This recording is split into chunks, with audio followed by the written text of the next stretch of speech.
Good morning! So, hindi ko na natuloy yung vlog ko. Actually, meron, pero hindi ko siya ma-post, tas nabura na. So, I'm gonna record this again after siguro 2 days na huling nag-vlog ako. 2 or 3. Well, anyway, dun sa mga nakapanood po before, nung naunang vlog ko, may intindihan ninyo kung bakit ganito ulit yung setup ng aking pag-vlog. And para sa mga hindi po nakakaalam, yung last vlog ko before this one, about po sa nangyari sa akin last Monday. And today, i-vlog ko siya ulit after 4 days kasi today is Friday.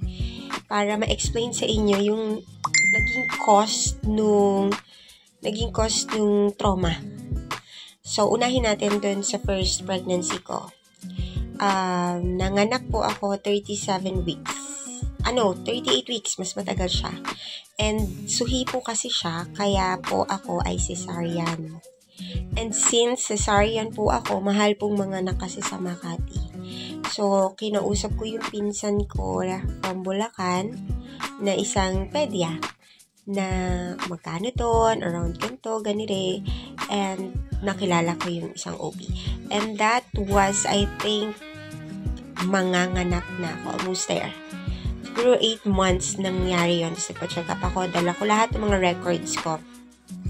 And, ayun, unfortunately, hindi ko alam kung ano yung nangyari because with my previous OB, sa hospital kasi yun. Actually, yung lalaki, yung doctor ko dun sa hospital na yun. And siya lagi. Medyo, kasi dahil first time mama ko, first time talaga literal. And even sa family members namin, wala pang nagpapakasal that time and wala pang mga anak. So, ako talaga yung first apo, first anak, yung first pregnancy ko. So, all throughout the check-ups, hindi naman ako ni-requestan ng kahit anong laboratory except sa CBC and urine yon. And lahat yon ginawa sa loob ng hospital. Ang medyo nabigyan ko na lang ng meaning after na nang nangyari is bakit yung gamot na nire-reseta sa akin, dun lang sa hospital nila meron. Meron dun sa outside, I think sa kanila din yung pharmacies.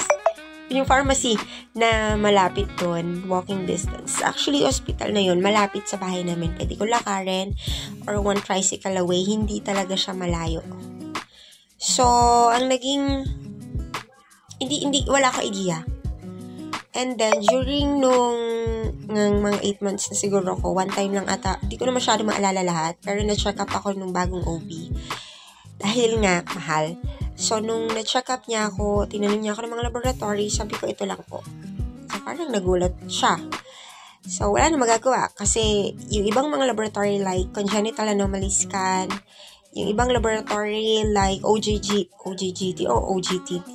Hindi na maalala. Yung sa sugar, yung CBC, urine, parang normal siya dapat na ginagawa. And yun, sabi ko nga kahit po ultrasound, hindi niya ako inubliga.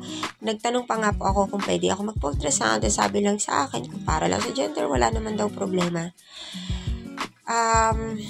So, na-schedule ako for cesarean September. So, namili ako ng date. And nag-fall siya ng September 21. Kasi wala talaga ako idea. So, nung after ko ma-cesarean, naririnig ko pa yung pinag-uusapan nila about Gloria ba? Parang ganun. Tapos may bukas na radyo. Naririnig ko talaga. And then, though medyo drogy ako, pero naririnig ko, hindi ko maalalang nakatulog ako. Tapos yung reflection nung nakikita ko kung paano nilang ginagawa lahat, kung paano lumabas yung anak ko sa aking stomach. And then, wala namang masakit. Hindi ko ramdam yung sakit. Yung yung turok sa spinal cord, sobra. Sakit niya. So anyway, after nun, hindi kasi accredited yung pinsan ko dun sa hospital that time. So, iba yung nag-catch, parang junior niya. Baga ako senior, pedya siya, merong under niya. Yun. And nung na-transfer na ako sa kwarto, hindi ko alam kung bakit wala pa yung bata. Though, nalaman ko na lang, kasi tulog ako. Suka lang ako ng suka. Tapos, nalaman ko na lang na hindi nga naidala. Nung medyo naginhawahan na at nakakarinig na ako ng maayos, doon medyo nakakahilo pa din. Kasi, syempre, nag-fasting. Tapos, wala ka pang kain, operahan ka. So, medyo drogy ako. Ang nangyari is, kinausap ako ng pinsan ko. Sabi niya, merong hindi daw tama. Next ray daw nila. Kailangan daw dalhin sa heart center yung anak ko. So, yun yung unang trauma ko. Nagkaroon siya ng congenital heart disease. Actually, mahaba. May valve atresia. Yung mga term doon sa papers. So, dinala siya doon na operahan. And then, after 7 days, namatay siya.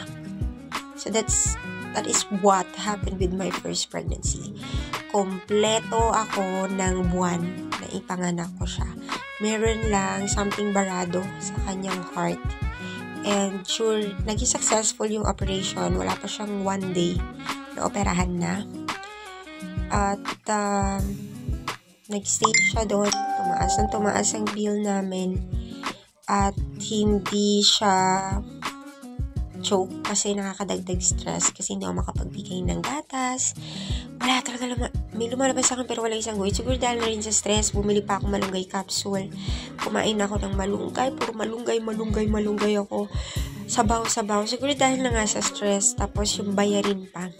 Ang akin lang makasurvive yun. Kasi talagang inintay, inabangan, inalagaan. But at the end of a week, supposedly 6 dapat siya. 6 days lang. Umuwi kasi ako dahil nga naiwan ko yung gamot ko nung one time na dumalaw ako. So, pagbalik namin, may mga dugo na, pero pinapamparin kasi hindi siya pwedeng sabihing patay na siya or dead na siya or expired na siya nang wala yung mga parents. At that time, ang nandun lang yung kapatid ng asawa ko. So, yun yung first trauma ko. Kasi, nagaan-mom ako, broccoli, kasi nag-download ako ng apps. Kung ano yung mga healthy, nagsa-salmon din ako, sinigang na salmon. Hindi ako fan ng any saging, pero kumain ako kasi bukod sa pulikat, vitamins noon, apple, grapes hindi masyado. Yung mga prutas talaga na pwede. Kaso, yun nga, mas kailangan siya ni Lord sa heaven. Siguro kailangan niya ng tagagabay para sa akin. Ganun ko na lang siya tinignan. So, hindi siya na-detect the time. Hindi ko naman ma-blame din yung hospital na previous na hindi naman pinagawa sa akin tong mga laboratory na to. Hindi ako aware. At kahit siguro, ang may experience lang kasi sa family is my mom. Ngayon, pinakahuli niyang ipinanganak ay 1998 pa.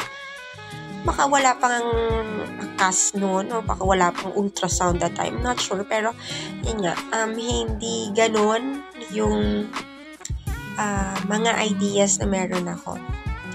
So, after that pregnancy, gusto ko talaga magkaroon ng anak. So, medyo mahaba na tong vlog na to. I think I'm going to have another part 2, nung nag-trauma sa akin during pregnancy. Nag-trauma sa akin dun sa previous vlog ko. So, chat niyo po yun. Again, please like, subscribe, comment na din po kayo. Baka may ma-share din ako sa inyong idea. Or baka may question kayo or may gusto kayong i-share sa akin, mas maganda po yan. Subscribe na rin po kayo. Gusto ko lang muna ngayon ay maka 100 subscribers. Saka na natin pangarapin ng 1,000. Pa isa-isa lang, one at a time. So, yun yung first nag-broke ng aking puso. Yung first pregnancy. So, I hope may natutunan po kayo. Nagkaroon kayo ng idea ng mga pinagdadaanan ko. So, please watch the second part of this video. Bye! Thank you!